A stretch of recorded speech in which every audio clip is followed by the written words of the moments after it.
Bapak dan Ibu-ibu sekalian, Assalamualaikum warahmatullahi wabarakatuh. Salam sejahtera buat kita semua. Dan selamat malam untuk orang-orang tercinta Pak Asmara, Ibu Magdalena Sitorus, putra-putri dan keluarga besar Asmara Nababan, serta Bapak, Ibu, Saudara, para kawan-kawan seperjuangan. Saya biasanya tidak pernah membaca kalau berdiri di atas podium, tapi Asmara selalu mengkritik saya. Banyak yang ingin disampaikan sehingga kalau ngomong terlalu kami sosolen dan tidak sistematis. Karena Asmara melihat saya, maka saya mencoba malam ini untuk berbicara dengan teratur seperti yang diinginkan Asmara. Untuk itu saya akan membaca supaya Asmara tidak gelisah untuk menasihati saya. Bapak dan Ibu sekalian, sebetulnya di dalam hati kita yang dalam masih ada perasaan sedih. Tapi kalau kita melihat gambar Asmara di sana, pasti dia tidak senang atau tidak bahagia kalau kita menunjukkan kesedihan kita. Jadi malam ini kita berkumpul mengenang dia dengan antara sedih dan gembira kita harus kombinasikan untuk mengenang Asmara Nababan. Apa yang akan kita kenang tentang Asmara?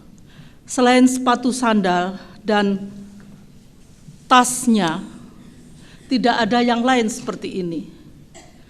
Tas kain yang dari tenunan dari Toba sana, selalu dia cangking seperti ini.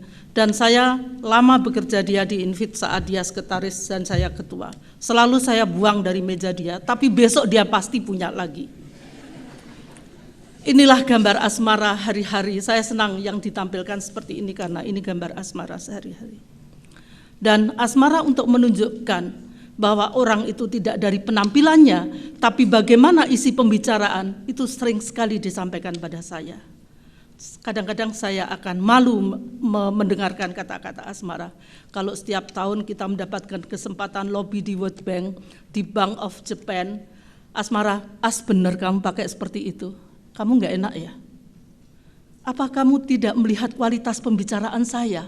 Oh enggak, jadinya sekarang ini setiap tahun kita pergi, saya tidak menanyakan lagi.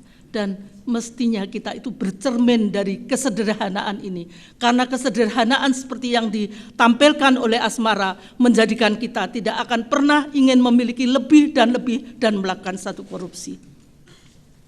Dunia yang dihidupi Asmara adalah sebuah dunia yang sepi. Banyak kawan-kawan kita kemudian pergi meninggalkannya, mencari penghidupan yang lebih menjanjikan atau menapak jabatan karir yang lebih tinggi. Asmara bisa bertahan karena cintanya yang begitu besar kepada Indonesia, kepada sesama.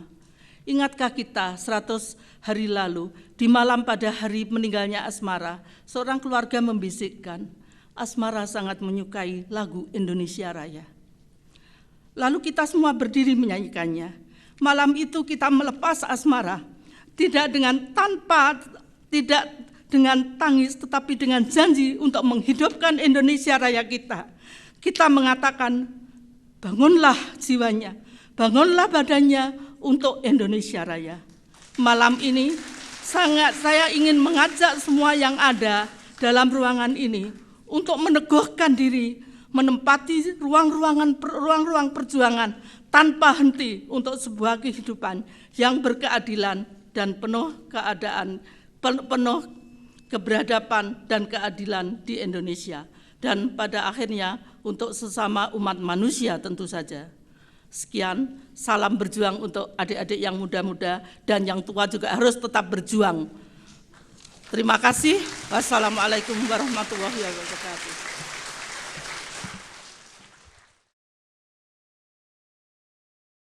Bang As menurut saya adalah orang yang sangat disiplin, orang yang sangat keras, orang yang sangat yang paling kami hargai dan hormati, karena dari beliaulah kami banyak belajar apa itu sebuah gerakan, apa itu sebuah kerja-kerja kemanusiaan, terutama dalam hal pembelaan demokrasi dan hak asasi. Saya kagum kepada perjuangannya untuk kemanusiaan ya, untuk perlindungan hukum dan lain sebagainya. Dia salah satu pejuang yang gigih dan mempunyai reputasi yang baik di masyarakat. Dia, saya lihat guru yang baik, sahabat yang menyenangkan, kemudian fair ya kalau dalam berbagai hal, dan konsisten gitu perjuangannya. Itu yang membuat orang hormat kepada dia, karena dia berjuang secara konsisten sampai akhir hayatnya. Saya kira itu yang almarhum ini saya kenal juga dari mudanya dulu. Selain Pandan Nababan, memang di keluarga ini semuanya rata-rata orangnya berani ya, berani untuk membela masyarakat atau manusia, terutama yang proletar lah, yang sulit ya. Nah, yang paling menonjol untuk membela kemanusiaan ya Asmara ini.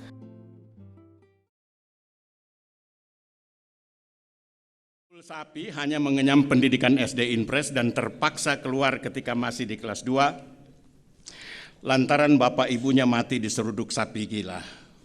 Dia ikut kakeknya yang buta huruf, hanya mengenal 3 aksara Arab, lam, sin, kaf. Yang lam dianggapnya sama seperti gambar pecut, yang sin dianggapnya sama seperti gambar tali, yang kaf dianggapnya sama seperti gambar celurit.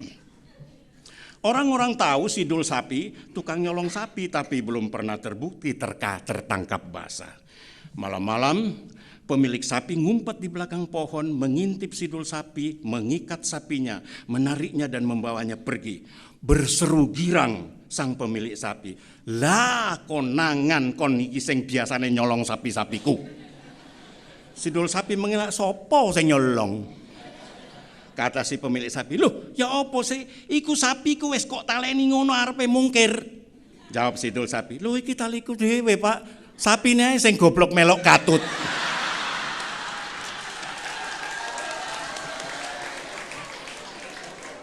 Si Dul Sapi diseret bukan ke polisi biasa, tapi malah digelandang ke markas Brimob. Dipaksa mengaku nyolong dan ngeyel bilang tidak. Kata Sersan Brimob, "Bicara yang betul. Kalau tidak, saya tembak kamu mati. Apa kamu tidak takut sama saya, Sersan Brimob?" Jawab si Dul Sapi, "Oh, saya tidak peduli sampean. Saya tidak takut sama Brimob. Saya cuma takut sama ABRI tak ya." Si Dul Sapi lantas dikirim ke lurah yang kebetulan berasal dari Kesatuan Marinir. Sang lurah langsung menggebuk si Dul Sapi sambil berkata, "Di sini kamu harus bicara betul, kalau tidak saya gebuk kamu sampai babak belur." Si Dul Sapi malah ketawa meremehkan, "Alah, cuma gebuk babak belur. Ringan tak iya? Itu si Sersan Brimob malah mengancam tembak sampai mati." Kata sang lurah, "Jadi kamu tidak takut sama marinir?" Jawab si Dul Sapi, "Oh, saya tidak peduli, saya tidak takut sama marinir. Saya cuma takut sama ABRI." Karena dianggap menghina Brimob dan marinir, si Dul Sapi dijebloskan ke markas Kop Kamtib Surabaya, disiksa saban hari dan ujungnya dianggap subversif. Sebagai tertuduh subversif, siksaannya aneh-aneh, mula-mula diuji kesetiaannya kepada negara dan bukti menghafal khatam Pancasila dan menyanyikan lagu Indonesia Raya. Kata Komandan Kop Kamtib, "Coba sebutkan ada berapa ayat-ayat Pancasila itu?" Jawab si Dul Sapi, 7, Pak. Sang Komandan Kop Kamtib menggebuk kuat, katanya, "Goblok, pulang sana dan belajar lagi. Besok kembali ke sini dan jawab yang benar." Si Dul Sapi pulang ke rumah bertanya pada kakeknya, "Kek, sebetulnya Pancasila itu ada berapa, Kek?" Jawab kakeknya, "Kalau tidak salah 5. "Oh, tidak boleh, Kek. Tidak boleh. 7 saja tidak dikasih, apalagi 5.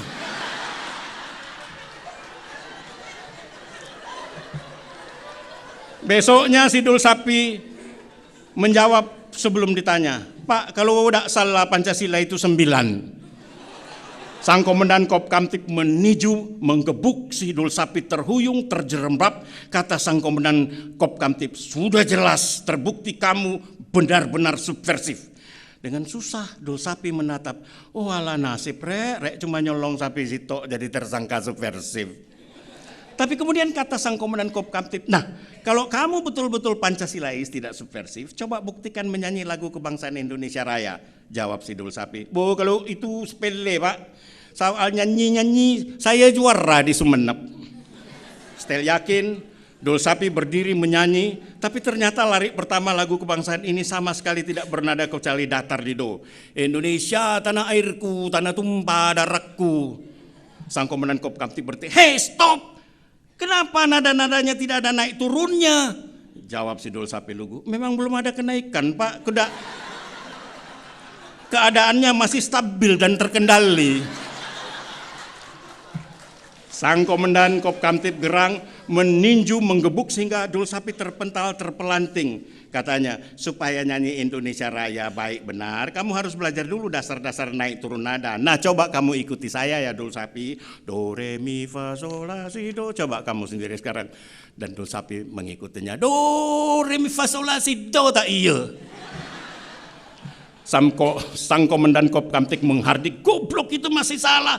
Nadamu masih tetap di do." Jawab si Dul Sapi, "Oh, tidak bisa Pak Abri. Kupingnya sampian saja yang tidak bisa nangkep. Mungkin di kupingnya sampian itu ada kopoen." Karuan sang komandan Kop Kamtip marah besar lantas menyiksa Dul Sapi habis-habisan, ditendang, disepak, ditajong, diinjak-injak. Diam-diam Dul Sapi dendam, bersumpah akan membunuh sang komandan Kop Kamtip, dan itu dilaksanakannya ketika sang komandan Kop Kamtip sedang bertandang di rumah janda kempling tetangganya. Setelah membunuh dengan celurit, si Dul Sapi menyingkir ke balai melanjutkan hidup dengan dagang sate sapi. Tapi lantas tertangkap ketika sedang mengipas-ngipas sate. Kata polisi yang menangkapnya, "Hei, kok niki si Dul Sapi sing asale saka Semenep Madura ya?" Jawab si Dul Sapi, "Senes Pak. Kulo niki tiang Solo." "Jenengmu sapa coba?" "Kulo Joko Damanono, Pak." Tak ragu polisi memborgolnya, membawa ke Surabaya, disidang dan dijebloskan ke penjara Kalisosok. Di dalam selnya si Dul Sapi meratapi nasibnya. "Bu Abo, urusan sama Abri memang repot, Janco. Cuma nyolong sapi dan sapinya kembali awak tetap permuk. Besok saya nyolong Monas saja biar jadi beken." Di penjara si Dul Sapi ngomel pada upacara 17-an sebab kata kepala sipir, "Harus jaga kesatuan Pancasila, menyadari kebangsaan Manjubuk dari Sabang sampai Merauke, bahwa bangsa kita ini berasal dari pulau-pulau Sumatera, Jawa, Kalimantan, Sulawesi, Nusa Tenggara, Maluku, Irian." Dalam hati si Dul Sapi menggerutu, "Jancuk, kepala sipir sentimen Madura gak disebut rek."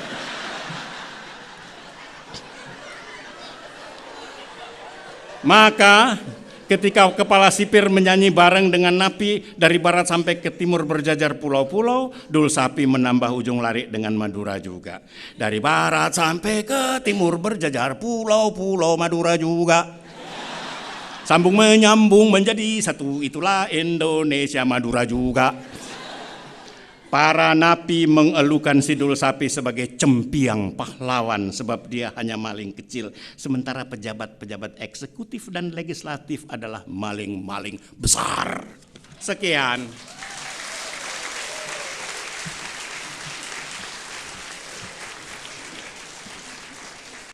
Yang dia tunjukkan, yang pertama memang soal kesederhanaan, yang kedua memang tentang scholarly activist, jadi pemikiran yang lebih scholar dibanding aktivisme, kemudian yang ketiga soal keberanian, dan yang keempat soal kesederhanaannya. Nah, menurut saya semua ini memang harus kita teladani, kita ikuti, harus menjadi inspirasi bagi banyak aktivis. Tapi satu hal lain yang juga perlu dijadikan inspirasi adalah konsistensi untuk bekerja bagi perbaikan hak asasi secara jangka panjang atau lifetime malah, karena masalah perjuangan hak asasi itu tidak bisa diharapkan selesai dalam waktu pendek. Itu perjuangan panjang. Kita lihat di negara ini meskipun sudah cukup banyak instrumen-instrumen hukum, tapi pemenuhan hak asasi masih jauh-jauh dari kenyataan. Nah, artinya memang perjuangan kita masih panjang. Nah, marilah kita belajar dari Bang As yang konsisten dalam banyak hal, termasuk konsisten dalam berjuang. Menegakkan hidup bersama yang beradab, yang itu kan sebenarnya perjuangan asmara, berintikan keadilan dan juga kesetaraan, itu adalah sebuah perjuangan panjang.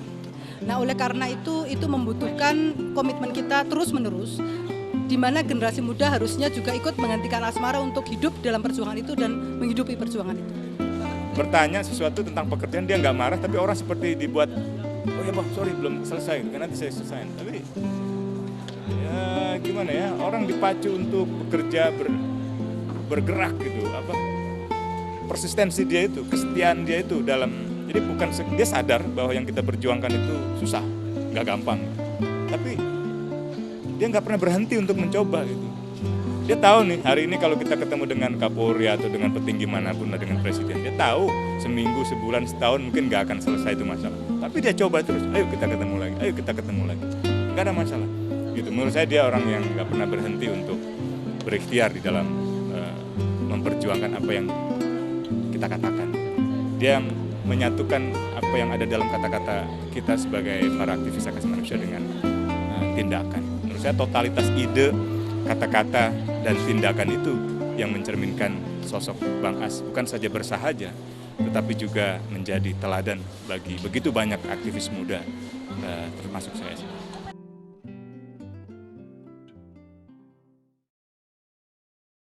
Ibu Bapak yang saya hormati, keluarga besar Nababan, Ibu Magdalena, apa kaitan penulisan lomba ISE ini dengan Bapak Asmara Nababan? Lomba ISE ini diadakan sebagai bagian dari kegiatan koalisi kelompok kerja untuk pengungkapan kebenaran atau KKPK yang koordinatornya sejak awal adalah Bapak Asmara Nababan. Apa itu KKPK? KKPK ini adalah sebuah kelompok kerja untuk pengungkapan kebenaran yang terdiri dari berbagai lembaga, organisasi masyarakat sipil. Di dalam rencana kerjanya, salah satu yang dilakukan adalah festival penulisan ISE dengan tema kekerasan, perdamaian, dan keindonesiaan.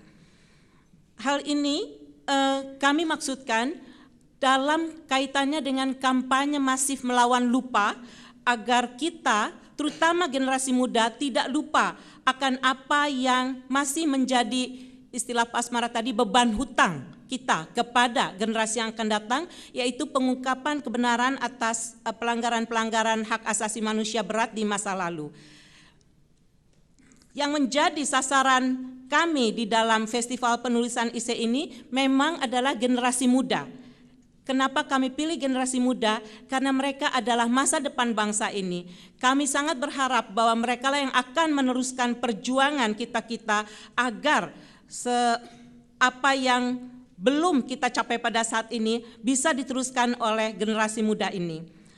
Karena itu festival ini kami tujukan kepada peserta-peserta siswa SMA dan mahasiswa. Bukan hanya dari daerah Jakarta, tapi juga dari kota-kota lain seperti tadi Ibu Bapak bisa dengar, ada dari Semarang, ada dari Jogja, bertekad untuk meneruskan upaya kampanye masif melawan lupa ini yang kami percaya juga merupakan mimpi Bapak Asmara Nababan di tahun ini, dan kami telah mendapatkan izin dari Ibu Magdalena. Jika kami dapat menyelenggarakannya pada tahun ini, maka hadiah yang akan diberikan kepada pemenang itu akan menggunakan nama Bapak Asmara Nababan, jadi akan disebut Asmara Nababan Award.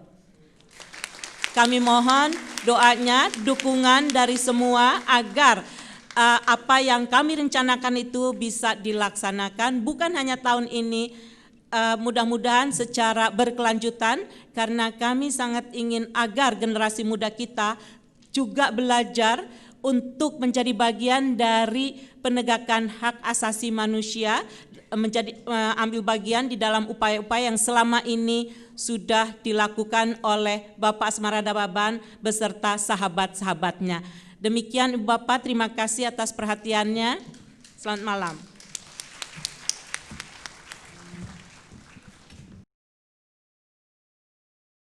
Mungkin kesan pertama dengan Bang As itu yang pasti kesan pertamaku dia orangnya galak gitu.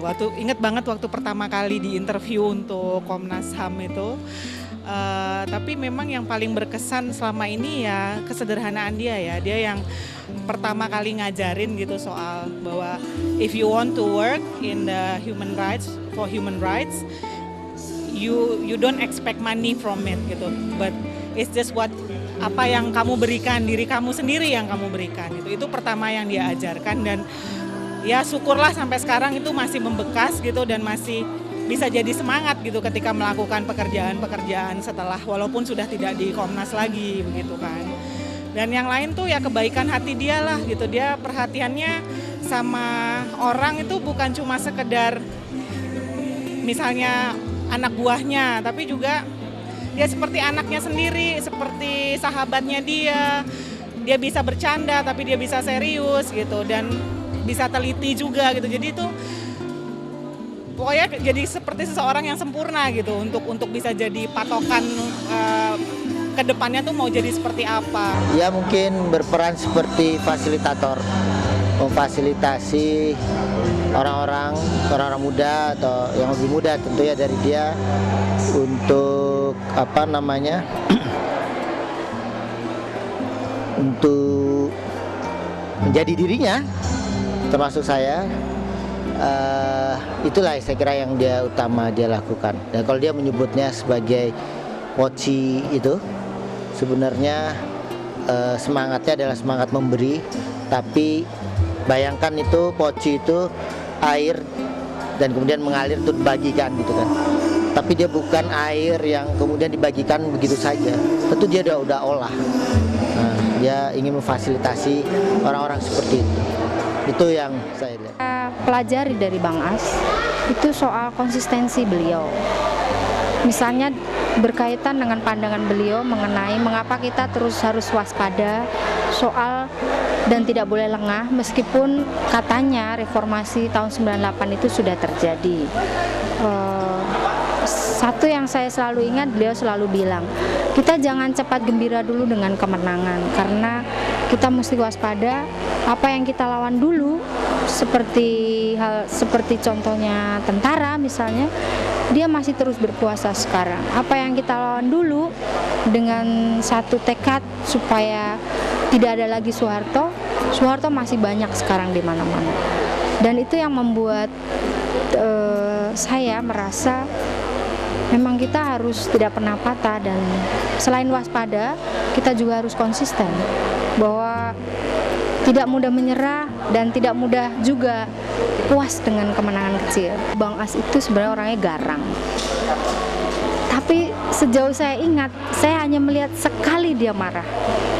Kenapa? Karena persoalan sepele. Dia merasa auditor keuangan itu menyepelekan lembaga saya, dan saya betul-betul melihat bagaimana dia mengangkat telepon dan dia betul-betul mengekspresikan kemarahan itu di depan saya. Hanya satu itu, dan itu merubah citra saya juga, citra dan pandangan saya atas dia, karena sebelumnya saya persepsikan dia sebagai orang yang garang juga karena saya mendengar orang lain begitu, dan saya sangat tersentuh sebenarnya karena saya merasa ternyata sejauh saya bersama Bang As dalam waktu yang pendek, menurut saya dia sangat lembut dan sangat peka dengan, kebetulan saya perempuan dan saya sering berada dalam situasi di mana saya melihat orang nggak peka terhadap misalnya katakanlah genderless gitu, tidak menaruh pertimbangan gender dalam beberapa